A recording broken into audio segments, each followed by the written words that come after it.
সংসারে ভালোবাসা থাকলেই বাঁচে না। ভালোবাসার মানুষকে ধরে রাখতে দায়িত্ব আর ধৈর্য শক্তি লাগে। অনেক সময় ভালোবাসা টিকে থাকে, সংসার টিকে থাকে শুধু ভালোবাসার মানুষের দিকে তাকিয়ে। যে ঘরে নীরবতা জমে যায় সেখানে ভালোবাসাও ধীরে ধীরে নিভে যায়। হাসি মুখে সামলানো মানুষগুলোই সংসারের সবচেয়ে বেশি ভেঙে পড়ে। কিছু ঘরে মানুষ থাকে কিন্তু সম্পর্ক থাকে না, শুধু দায়িত্বের শব্দটা টিকে থাকে। একটু আড়াল হলেই বোঝা যায় নিজের অস্তিত্ব অন্যের কাছে কতটুকু মূল্যহীন। অতিরিক্ত খুশি থাকা আর কষ্টে থাকা কখনোই কারো কাছে বলবেন না, কারণ খুশিতে মানুষ নজর লাগায়, কষ্টে মানুষ লবণ লাগায়। কারো ফিলিংস নিয়ে কখনোই মজা নেবেন না। বিচ্ছেদের যন্ত্রণা মৃত্যুর চেয়েও ভয়ঙ্কর। প্রয়োজনে সবচেয়ে অধিক গুরুত্ব দিলে কাছের টুকরো নিজেকে হীরা ভাবতে থাকে। প্রয়োজন ছাড়া কেউ নেয় না খোঁজ, এই শহরের মানুষ অচেনা হয় রোজ। হ্যালো এভরিওয়ান, আসসালামু আলাইকুম। সবাই কেমন আছেন? আশা করি অনেক ভালো আছেন। আমিও আল্লাহর অশেষ রহমতে খুব ভালো আছি। তাই আজকে চলে আসলাম একটা বড় ভিডিও নিয়ে আপনাদের সাথে। আজকে আমি গরুর মাংস কিভাবে হাতে মাখিয়ে সুন্দর করে রান্না করি আপনাদের সাথে শেয়ার করতে চলে আসলাম। আমি কিন্তু গরুর মাংসের সাথে আলু দিয়ে ঝোল করব। আমার পরিবারের, আমার বাচ্চা কাচ্চা এবং আপনাদের ভাইয়া সবাই খুব পছন্দ করে গরুর মাংস দিয়ে আলুর ঝোল। আমারও খুব ভালো লাগে, তাই আমি রান্না করতে আজকে চলে আসছি।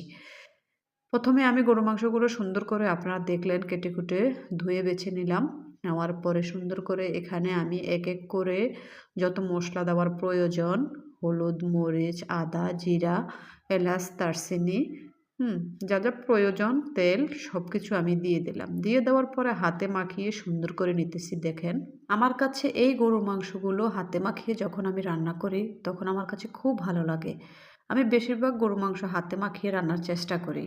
হ্যাঁ, আমি কিছুক্ষণের জন্য এটাকে সুন্দর করে, এই যে দেখেন, আলতোভাবে নেড়ে ছেড়ে ঢেকে রাখবো কিছুক্ষণ, 10 মিনিট 20 মিনিটের মতো এরকম ঢেকে রাখবো। তারপর এটার ভিতরে সুন্দর করে যত মশলাগুলো আছে ভিতরে ঢুকবে। রান্না করলে মাংসগুলো তখন খেতে খুবই ভালো লাগে। এই যে আমি এখন এভাবে রেখে দেব। 10 মিনিট পরে আমি কিছুক্ষণ পর আবারও চলে আসলাম। আমি এখন মাংসগুলো রাইস কুকারে রান্না করব। আমি বেশিরভাগ রান্নাবান্নাই রাইস কুকারেই করি, কারেন্টে। গ্যাসের মধ্যেও রান্না করি কিন্তু কারেন্টের বেশিরভাগ রান্নাবান্না আমার করা হয়। আপনারা আমার ভিডিওগুলো দেখলে বুঝবেন।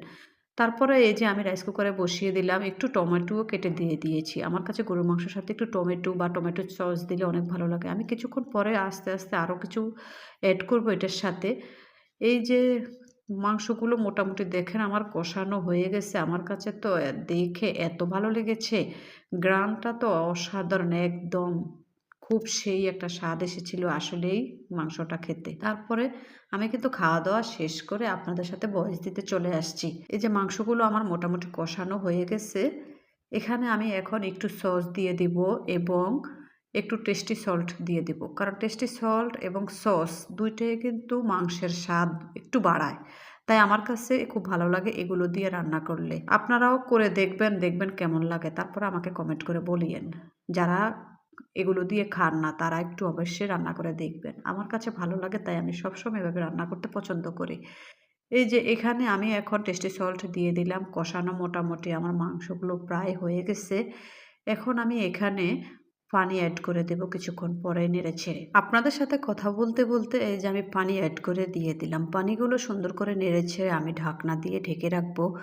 ঢাকনা দিয়ে ঢেকে রাখার পরে কিছুক্ষণ পরে যখন বলক আসবে, দেখবেন ঝোলগুলো মোটামুটি শুকিয়ে আসছে আরও। তারপরে আমি এখানে কিছু আলু অ্যাড করে দিলাম। এই যে দেখেন, আমি কিন্তু প্রত্যেকটা ভিডিও আপনাদের সাথে দেখাইতেছি এবং সাথে কথা বলতেছি। আমার কাছে গরুর মাংসটা এত অসাধারণ লেগেছে। যারা আলু দিয়ে গরুর মাংস পছন্দ করেন তারা অবশ্যই একটু কমেন্ট করে বলবেন। আমার কাছে তো খুব ভালো লাগে এবং আমার বাসার সবাই খুব পছন্দ করে।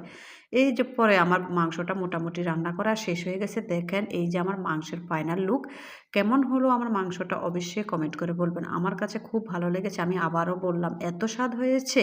আসলে যারা যারা খেয়েছে সবাই বলেছে অনেক মজা হয়েছে। ঠিক আছে, আজকের মতো এখানেই বিদায় নিচ্ছি। সবাই ভালো থাকেন, সুস্থ থাকেন, নিরাপদে থাকেন। আল্লাহ হাফেজ, আসসালামু আলাইকুম। পরবর্তী আরেকটা ভিডিও নিয়ে হাজির হয়ে যাবো আবারও।